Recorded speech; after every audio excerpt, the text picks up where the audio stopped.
Hello, Dr. Cinema. Hi, guys. Um, so today is a movie face-off. Doctor Strange versus Fantastic Beasts and Where to Find Them. I know I should probably wait to do this in November when the Crimes of Grindelwald come out, but I did plan November being Star Trek month, so that probably wouldn't be good timing. Ant-Man and the Wasp comes out this week, and since that and Doctor Strange are in the MCU, consider this a tie-in. But you're probably wondering, why these two movies up against each other? Well, for starters, they were both released in the month of November in 2016, just a couple weeks apart. They're both supernatural themed movies. Fantastic Beasts being of the Harry Potter universe, and Doctor Strange actually being about magic and wizards and other dimensions. But they're also sequel installments of a larger franchise. Fantastic Beasts is the ninth film of the Harry Potter franchise, a prequel of 1920s America Wizarding World in New York City. And Doctor Strange is the, hold on, 6, 14th film in the MCU, and is part of it is certainly a prequel to the other films, like the part that sees him as a regular surgeon. And a good part of the movie is based in New York City, and a lot of stuff does happen in New York City in Doctor Strange. So, yeah, there's actually some similarities between the two. So, we've got 5 rounds of this. Let's do it. Round 1, Story. Fantastic Beasts and Where to Find Them focuses on Newt Scamander, a magical zoologist, traveling from Britain through New York City, but he gets trapped in New York City when he becomes involved in a situation where an Obscurus, a powerful magical entity caused by a young wizard suppressing their powers, is wreaking havoc in the city, and the Makusa, the magical Congress of the United States, sort of sees him as sort of somehow responsible at first for everything that's causing problems, and he gets caught up in all of this. And this is also a prequel series for Harry Potter, inspired by the textbook that was used in Hogwarts during Harry Potter's years at Hogwarts. God, that is a mouthful. Probably went over more than needed to for story wise, but this just goes to show that the franchise is really scraping the bottom of the barrel here. Doctor Strange is simple compared to that. A surgeon named Stephen Strange is a bit of an arrogant jerk, gets in a car crash where his hands get broken, and he spends all of his fortune on experimental surgeries and eventually ends up in Asia, where he comes across the Ancient One who teaches him about magic, how to use it, and he goes up against some dark magical users. Can I call them wizards? Sorcerers. Sorcerers, because he is known as Sorcerer Supreme.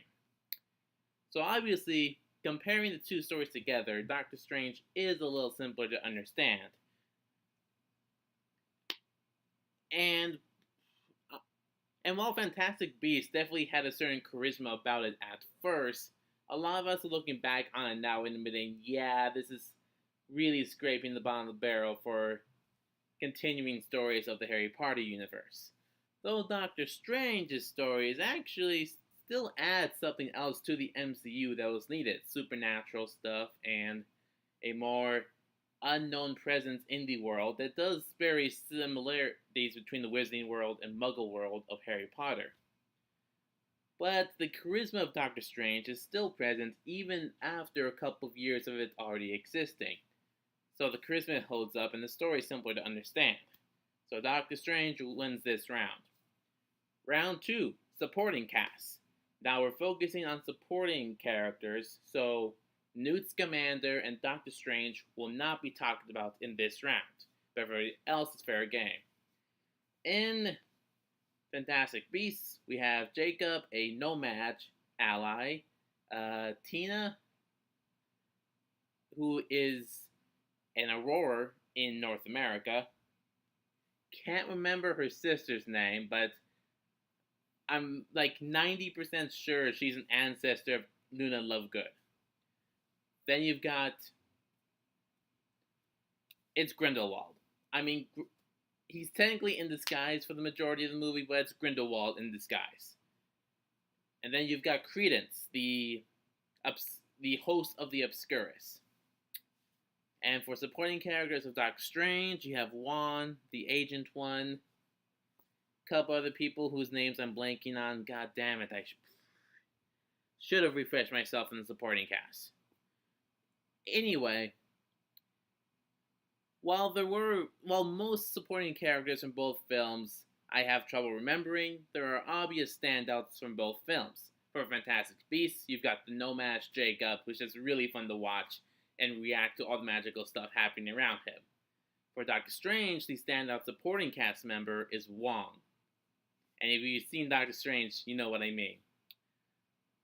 Although, unlike with Fantastic Beasts, the supporting cast member, a supporting cast member of Doctor Strange came under heavy criticism for seemingly whitewashing the Agent One, who was traditionally shown as an Asian man in comics, but in the movies played by Tilda Swinton. And while Marvel has said that the Agent One is really a little bit more of a mantle that has seen different incarnations of the character, it is still some pretty heavy criticism. So for that, we're going to give this round to Fantastic Beasts. Now let's move on to round 3. The special effects and magic of the films. Both magic uses of both films are very impressive. For Fantastic Beasts, you've got all of the usual Harry Potter spells and magic, which is still pretty awesome to watch. And you've got the magical beasts that are just pretty cool to look at, and a couple of nice action-like set pieces in the film.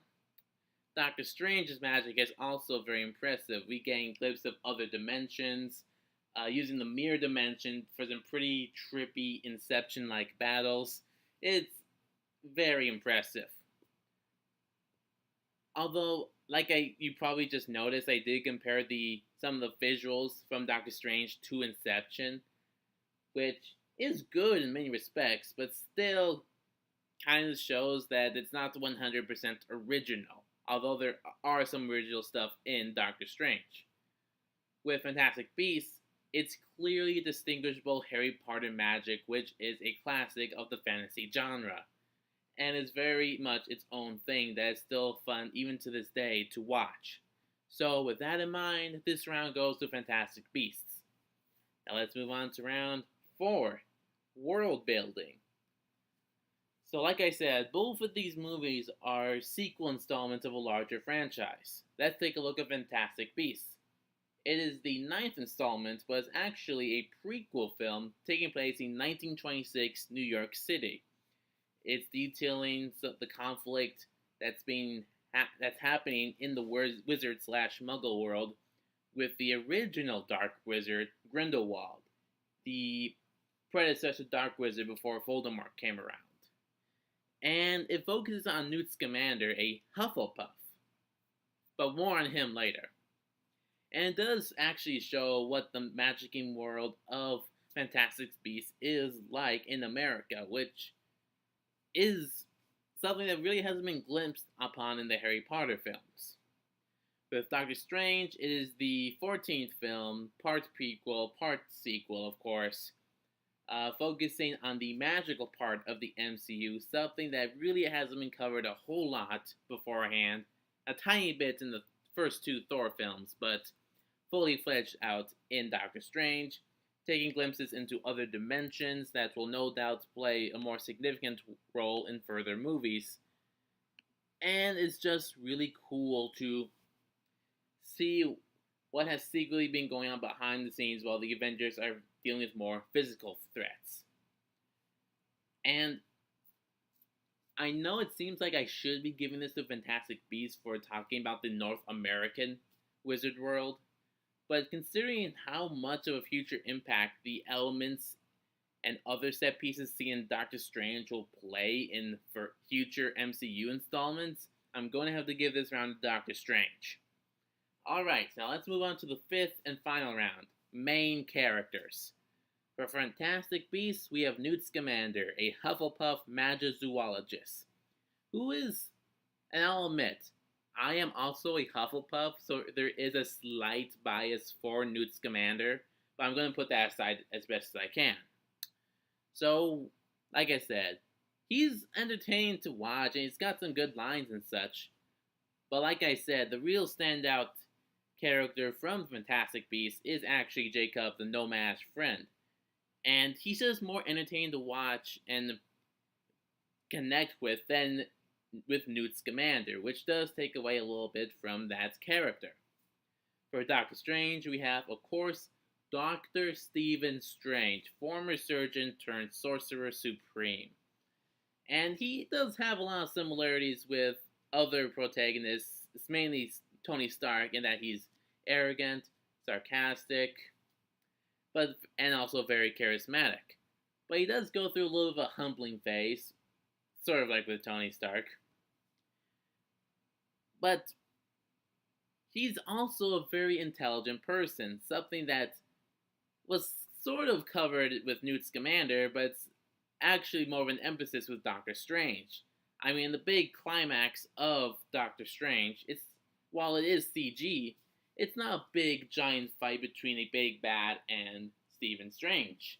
It's actually Doctor Strange actually outsmarts the big bad by putting him in a time loop, which is actually a very fun play with the traditional third act climax of a superhero film. And it goes to show that Doctor Strange has enough original characteristics and traits to stand on his own character and to have his own unique fan base. Newt Scamander does have his own charisma, and there's definitely a lot of good stuff about him, but he really isn't really the standout character of Fantastic Beasts that I think they're trying to go for, even though I still really like him because Hufflepuff. So this round and the match goes to Doctor Strange. And that's what I have for this magical movie face-off. What do you think of Doctor Strange? What are your thoughts on the Fantastic Beasts prequel series? Comment down below, subscribe, like, share, and Dr. Cinema. You like that wolf? You like that wolf? That's a good wolf. See you next time.